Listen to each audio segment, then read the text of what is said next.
आज हम विष्णु पुराण के दूसरे अंश का चौथा अध्याय पढ़ेंगे। बोलिए श्री वृंदावन बांके बिहारी लाल की जय। प्रथम पूज्य गणेश जी महाराज की जय। माँ लक्ष्मी माँ इष्टाराध्य की जय। अपने गुरुदेव की जय। माता पिता की जय। चौथा अध्याय पलक्ष और शालमल आदि द्वीपों का विशेष वर्ण। श्री पराशर जी बोले, जिस प्रकार जम्बू द्वीप चार समुद्र से गिरा हुआ है, उसी प्रकार चार समुद्रों को घेरे हुए पलक्ष द्वीप स्थित है। जम्बू द्वीप का विस्तार 1,00,000 योजन है और हे ब्राह्मण, पलक्ष द्वीप का उससे दूना कहा जाता है।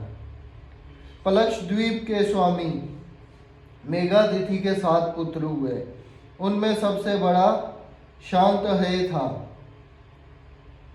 और उससे छोटा शीशर। उनके अनंतर क्रमशः सुखोदय, आनंद, शिव और क्षेमक थे तथा 7वां ध्रुव था। ये सब पलक्ष द्वीप के अधीश्वर हुए। उनके अपने अपने अधिकृत वर्षों में प्रथम शांतहेय वर्ष है तथा अन्य शीशर वर्ष, सुखोदय वर्ष, आनंद वर्ष, शिव वर्ष, क्षेमक वर्ष और ध्रुव वर्ष है तथा उनकी मर्यादा निश्चित करने वाले अन्य 7 पर्वत हैं। हे मुनि श्रेष्ठ, उनके नाम ये है, सुनो। गोमेद, चंद्र, नारद, दुंदुभि, सोमक, सुमना और 7वां बेबराज। इन अति सुरमयी वर्ष पर्वतों और वर्षों में देवता और गंधर्वों के सहित सदा निष्पाप प्रजा निवास करती है। वहाँ के निवासी गण पुण्यवान होते हैं और वह चिरकाल तक जीवित रहकर मरते हैं। उनको किसी प्रकार की आदि व्याधि नहीं होती, निरंतर सुखी ही रहता है। उन वर्षों की साथ ही समुद्रगामिनी नदियां हैं। उनके नाम में तुम्हें बतलाता हूँ, जिनके श्रवण मात्र से वह पापों को दूर कर देती हैं। वहाँ अनुतप्ता, शिखी, विपाशा, त्रिदिवा, अक्लमा, अमृता और सुकृता, ये ही 7 नदियां हैं। यह मैंने तुमसे प्रधान पर्वत और नदियों का वर्ण किया है। वहाँ छोटे छोटे पर्वत और नदियां तो और भी सहस्त्रों हैं। उस देश के हष्ट पुष्ट लोग सदा उन नदियों का जल पान करते हैं। हे दिग्गज, उन लोगों में ह्रास अथवा वृद्धि नहीं होती और न उन 7 वर्षों में युग की ही कोई अवस्था है। हे महामते, हे ब्राह्मण, पलक्ष द्वीप से लेकर शाक द्वीप पर्यंत 6 द्वीपों में सदा त्रेता युग के समान समय रहता है। इन द्वीपों के मनुष्य सदा निरोग रहकर 5,000 वर्ष तक जीते हैं और इनमें वर्णाश्रम विभाग अनुसार 5 धर्म, अहिंसा, सत्य, असत्य, ब्रह्मचर्य और अपरिग्रह वर्तमान रहते हैं। वहाँ जो 4 वर्ण है वह मैं तुमको सुनाता हूँ। हे मुनि सत्तम, उस द्वीप में जो आर्यक, कुरत, विदिश्य और बाबी नामक जातियां हैं, वह ही क्रम से ब्राह्मण, क्षत्रिय, वैश्य और शूद्र हैं। हे दिव्यजोतम,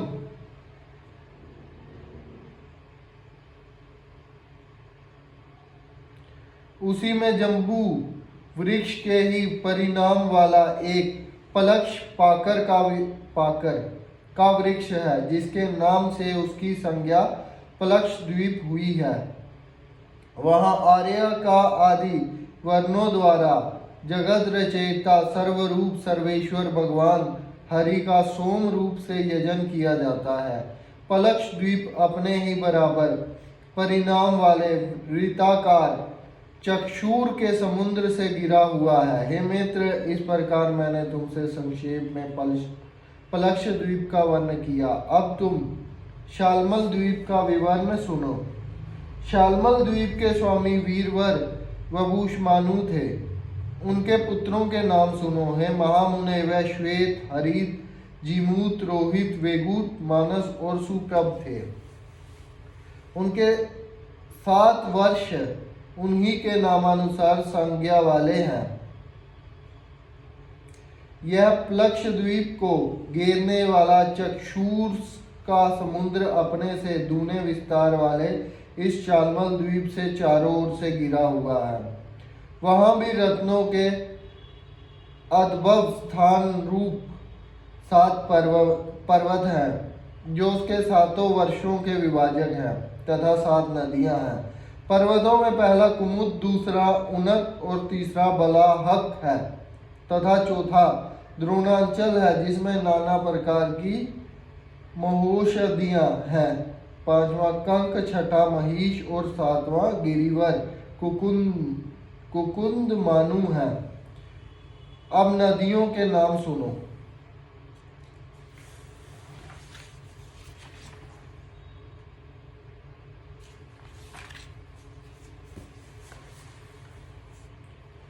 वयोनि, तोया, वितृष्णा, चंद्रा, मुक्ता, विमोचनी और निर्वती है तथा स्मरण मात्र से ही सारे पापों को शांत कर देने वाली है। श्वेत, हरित, वेगुत, मानस, जीमूत, रोहित और अति शोभायमान सुप्रभ ये उसके चारों वर्णों से युक्त 7 वर्ष है। हे महामुने, शालमल द्वीप में कपिल, अरुण, पीत और कृष्ण ये 4 वर्ण निवास करते हैं जो पृथ्कु क्रमशः ब्राह्मण, क्षत्रिय, वैश्य और शूद्र हैं। ये जजनशील लोग सबके आत्मा अव्ययी और यज्ञ के आश्चर्य वायु रूप विष्णु भगवान का श्रेष्ठ यज्ञों द्वारा यजन करते हैं। इस अत्यंत मनोहर द्वीप में देवगण सदा विराजमान रहते हैं।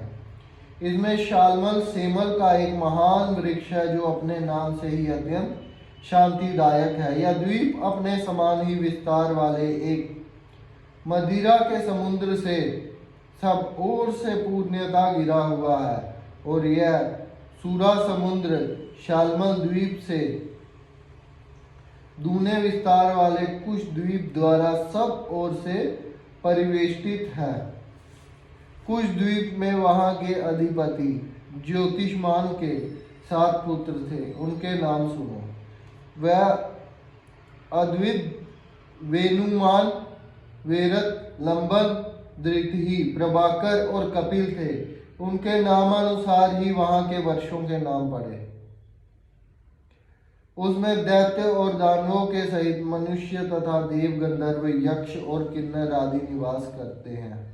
हे महामुने, वहां भी अपने अपने कर्मों से तत्पर दमी, सुष्मी, स्नेह और मंदेह नामक 4 ही वर्ण हैं जो क्रमश ब्राह्मण, क्षत्रिय, वैश्य और शूद्र ही हैं।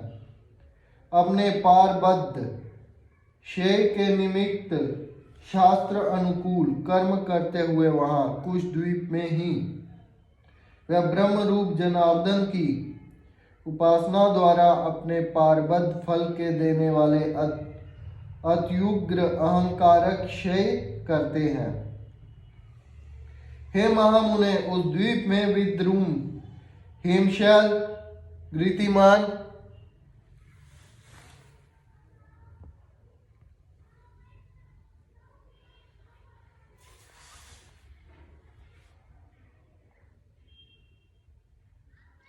पुष्पवानु, कुशेश, हरि और 7वां मंद्राचल ये 7 वर्ष पर्वत हैं तथा उसमें 7 ही नदियां हैं। उनके नाम क्रमशः सुनो। वह दूधपापा, शिवा, पवित्रा, समति, विदुतु, अम्बा और मही है। ये संपूर्ण पापों को हरने वाली है। वहां और भी सहस्त्रों छोटी छोटी नदियां और पर्वत है। कुश द्वीप में एक कुश का जाड़ है, उसी के कारण इसका यह नाम पड़ा है। यह द्वीप अपने ही बराबर विस्तार वाले घी के समुद्र से घिरा हुआ है और वह घृत समुद्र क्रोंच द्वीप से परिवेष्टित है। हे महाभाग, अब इसके अगले क्रोंच नामक महाद्वीप के विषय में सुनो, जिसका विस्तार कुश द्वीप से दूना है। क्रोंच द्वीप में महात्मा घृतमान के जो पुत्र थे, उनके नामानुसार ही महाराज घृतमान ने उनके वर्षों के नाम रखे। हे मुने, उसके कुशल, मंद, उषण, पीवर, अंधकारक, मुनि और दुंदुभी ये 7 पुत्र थे। वहां भी देवता और गंधर्वों से सेवित अति मनोहर 7 वर्ष पर्वत है। हे महाबुद्धे, उसके नाम सुनो। उनमें पहला क्रोंच, दूसरा बामन, तीसरा अंधकारक, चौथा घोड़ी के मुख के समान रतन में स्वामिनी पर्वत, पांचवा दीवावृत, छठा पुंडरी वान और 7वां महापर्वत दुंदुभी है। वह द्वीप परस्पर एक दूसरे से दूने हैं और उन्हीं की भांति उनके पर्वत भी उत्तरोत्तर दिव्य है। उस सुरमयी वर्षों और पर्वत श्रेष्ठों में देवगणों के सहित संपूर्ण प्रजा निर्भय होकर रहती है। हे महामुने, वहां के ब्राह्मण, क्षत्रिय, वैश्य और शूद्र क्रम से पुष्कर, पुष्कल, धन्य और तिशय कहलाते हैं। हे मैत्रेय, वहां जिनका जल पान किया जाता है उन नदियों का विवरण सुनो। उस द्वीप में 7 प्रधान तथा अन्य सैकड़ों शूद्र नदियां हैं। वह 7 वर्ष नदियां गौरी, कुमुद्वती, संध्या, रात्रि, मनोजवा, शांति और पुंडरिका है। वहां भी रुद्र रूपी जनार्दन भगवान विष्णु की पुष्कर आदि वर्णों द्वारा यज्ञ आदि से पूजा की जाती है। यह क्रोंच द्वीप चारों ओर से अपने तुल्य पर नाव वाले दड़ीमंड मट्ठे के समान समुद्र से गिरा हुआ है। और हे महामुने, यह मटके का समुद्र भी शाक द्वीप से गिरा हुआ है, जो विस्तार में क्रोंच द्वीप से दूना है। शाक द्वीप के राजा महात्मा भव्य भी 7 ही पुत्र थे। उनको भी उन्होंने पृथ्वी 7 वर्ष दिए। जय श्री। वह 7 पुत्र जलद, कुमार, सुकुमार, मरीचक, कुसुमोद, मोदाकी और महाद्रुम थे। उन्हीं के नाम अनुसार वहां क्रमश 7 वर्ष हैं और वहां भी वर्षों का विभाग करने वाले 7 ही पर्वत हैं। हे दिग्वज, वहां पहला पर्वत उद्यांचल है और दूसरा जलाधार तथा अन्य पर्वत रेवतक, श्याम, अस्तांचल, अंबिके और अतिसुर में गिरिश्रेष्ठ केसरी है। वहां सिद्ध और गंधर्वों से सेवित एक अति महान काक वृक्ष है, जिसके वायु का स्पर्श करने से हृदय में परम आह्लाद उत्पन्न होता है। वहां चातुर्वर्ण्य से युक्त अति पवित्र देश और समस्त पाप तथा भय को दूर करने वाली सुकुमारी, कुमारी, नलिनी, देनुका, चक्षु, वेनुका और गभसती ये 7 महापवित्र नदियां हैं। हे महामुने, इनके सिवा उस द्वीप में और भी सैकड़ों छोटी छोटी नदियां और सैकड़ों हजारों पर्वत हैं। स्वर्ग भोग के अनंतर जिन्होंने पृथ्वी तल पर आकर जलद आदि वर्षों में जन्म ग्रहण किया है, वह लोग प्रसन्न होकर उनका जलपान करते हैं। उन 7 वर्षों में धर्म का ह्रास, पारस्परिक संघर्ष, कलह अथवा मर्यादा का उल्लंघन कभी नहीं होता। वहां माघ, मगध, मानस और मंदक ये 4 वर्ण हैं। इनमें मग सर्वश्रेष्ठ ब्राह्मण है, मागध क्षत्रिय है, मानस वैश्य है तथा मंदक शूद्र है। हे मुने, शाक द्वीप में शास्त्रानुकूल कर्म करने वाले पूर्वोक्त 4 वर्णों द्वारा संयत चित्त से विधि पूर्वक सूर्य रूपधारी भगवान विष्णु की उपासना की जाती है। हे मैत्रेय, वह शाक द्वीप अपने ही बराबर विस्तार वाले मंडलाकार दुग्ध के समुद्र से गिरा हुआ है। और हे ब्राह्मण, वह क्षीर समुद्र शाक द्वीप से दूने परिमाण वाले पुष्कर द्वीप से परिवेष्टित है। पुष्कर द्वीप में वहां के अधिपति महाराज सबन के महावीर और दात्की नामक 2 पुत्र हुए। अंत उन दोनों के नाम अनुसार उनमें महावीर खंड और दात्की खंड नामक 2 वर्ष हैं। हे महाभाग, इसमें मानसोत्तर नामक एक ही वर्ष पर्वत कहा जाता है, जो इसके मध्य में बल्याकार स्थित है तथा 50 सहस्त्र योजन ऊंचा और इतना ही सब और गोलोकार फैला हुआ है। यह पर्वत पुष्कर द्वीप रूप गोले को मानो बीच में से विभक्त कर रहा है और इससे विभक्त होने से उसमें 2 वर्ष हो गए हैं। उनमें से प्रत्येक वर्ष और वह पर्वत बल्याकार ही है। वहां के मनुष्य रोग, शोक और राग द्वेष आदि से रहित हुए 10 सहस्त्र वर्ष तक जीवित रहते हैं। हे दिग्गज, उनमें उत्तम, अधम अथवा वध्य, वदक आदि विरोधी भाव नहीं है, और ना उनमें ईर्ष्या, असूया, भय, द्वेष और लोभ आदि दोष ही है। महावीर वर्ष मानसोत्तर पर्वत के बाहर की ओर है और दाग की खड़ंग भीतर की ओर। इनमें देव और दैत्य आदि निवास करते हैं। 2 खंडों से युक्त उस पुष्कर द्वीप में सत्य और मिथ्या का व्यवहार नहीं है, और ना उनमें पर्वत तथा नदियां ही है। वहां के मनुष्य और देवगण समान वेश और समान रूप वाले होते हैं। हे मित्र, वर्ण श्रम माचर से हीन, काम्य कर्मों से रहित तथा वेत्रेयी कृषि, दंड नीति और सुश्रूपा आदि से शून्य वह दोनों वर्ष तो मानो अति उत्तम भोग पृथ्वी के स्वर्ग है। हे मुने, उन महावीर और दात की खंड नामक वर्षों में काल, समय, समस्त ऋतुओं में सुखदायक और जरा तथा रोग आदि से रहित रहता है। पुष्कर द्वीप में ब्रह्मा जी का उत्तम निवास स्थान एक न्यग्रोध बट का वृक्ष है, जहाँ देवता और दानव आदि से पूजित श्री ब्रह्मा जी विराजते हैं।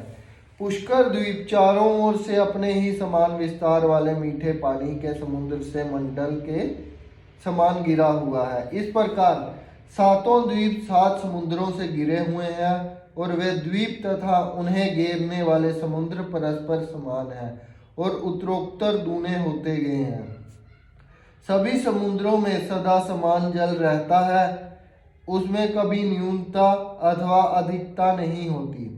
हे मुनि श्रेष्ठ, पात्र का जल जिस प्रकार अग्नि का संयोग होने से उबलने लगता है, उसी प्रकार चंद्रमा की कलाओं के बढ़ने से समुद्र का जल भी बढ़ने लगता है। शुक्ल और कृष्ण पक्षों में चंद्रमा के उदय और अस्त से न्यून अधिक ना होते हुए भी जल घटता और बढ़ता है। जय श्री राम। हे महामुने, समुद्र के जल की वृद्धि और क्षय 510 अंगुल तक देखी जाती है। हे विप्र, पुष्कर द्वीप में संपूर्ण प्रजावर्ग सर्वदा बिना प्रयत्न के अपने आप ही प्राप्त हुए षडू रस भोजन का आहार करते हैं।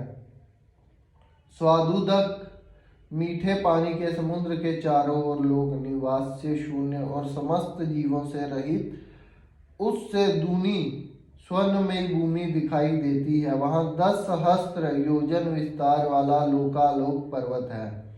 वह पर्वत ऊंचाई में भी उतने ही सहस्त्र योजन है। उसके आगे उस पर्वत को सब ओर से आवृत कर घोर अंधकार छाया हुआ है, तथा वह अंधकार चारों ओर से ब्रह्मांड कटहास से आवृत है। हे महामुने, अंडकटाह के सहित द्वीप, समुद्र और पर्वत आदि युक्त यह समस्त भूमंडल 50 करोड़ योजन विस्तार वाले हैं। हे मित्र, आकाश आदि समस्त भूतों में अधिक गुण वाली वह पृथ्वी संपूर्ण जगत की आधारभूता और उसका पालन तथा उद्भव करने वाली है। इथे श्री विष्णु पुराणे द्वितीय टंचे चतुर्थ अध्याय। यहाँ पर हमारे विष्णु पुराण के दूसरे अंश का 4थे अध्याय का समापन होता है। बोलिए श्री हरि नारायण की जय। ओम लक्ष्मी नारायणाय नमो नमः।